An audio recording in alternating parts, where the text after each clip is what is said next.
Hi guys, today we're going to talk about what to expect during your first OBGYN visit.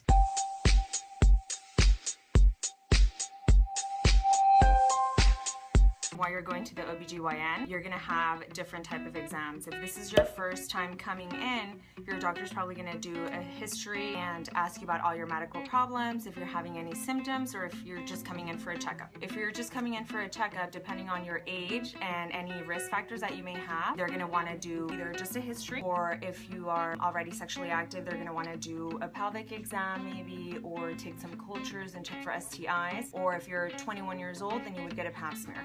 Or if you're over 21 years old and you're due for a pap smear, then they do a pap smear at that point.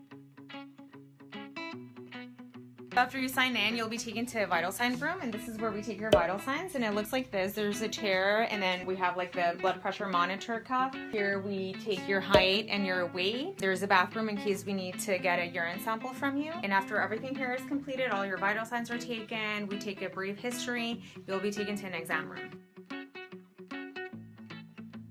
One of the exam rooms in my office. So for example, this is what it looks like when you come in. It's pretty standard. You have like a sink area where the doctor can wash their hands. There's a chair, and then there's an exam table. This exam table for all OBGYN offices will have these pull-out stirrups. If you need a pelvic exam, then this is how you would position yourself with your head over there and the legs up here. And a lot of times we'll have an ultrasound unit in the room. That doesn't mean you're gonna have an ultrasound that time, but if you need it, it's available there so that the doctor can check.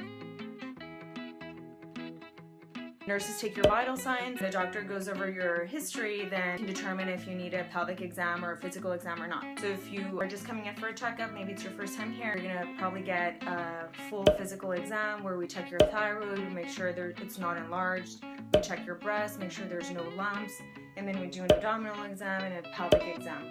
The pelvic exam involves a speculum exam that looks like this. So this is called a speculum, and a lot of times we have these lamps where we can use it so that we can see inside, or sometimes like the speculums have a lamp attached to them. There's no need for this because this has light inside. Then your doctor is going to determine if you're going to need a pap smear or not, or if you're going to need some STI swabs. Usually it takes like maybe 10 minutes. It could be a little uncomfortable. Some women might have a little bit of discomfort or pain during a pelvic exam, and it all comes along with why you're coming to see the OBGYN. If you're just coming to see the OBGYN for a checkup, it shouldn't be that uncomfortable. It's a very quick exam. You're probably in and out of the exam room maybe in like 15-20 minutes. If you have any questions, email me at gynogal@gmail.com, or please feel free to leave comments down below and like us on Facebook. Thanks. The more common ones are gonorrhea and chlamydia. Don't wait for symptoms, because sometimes you might not have symptoms and you still have an infection. Go see your doctor.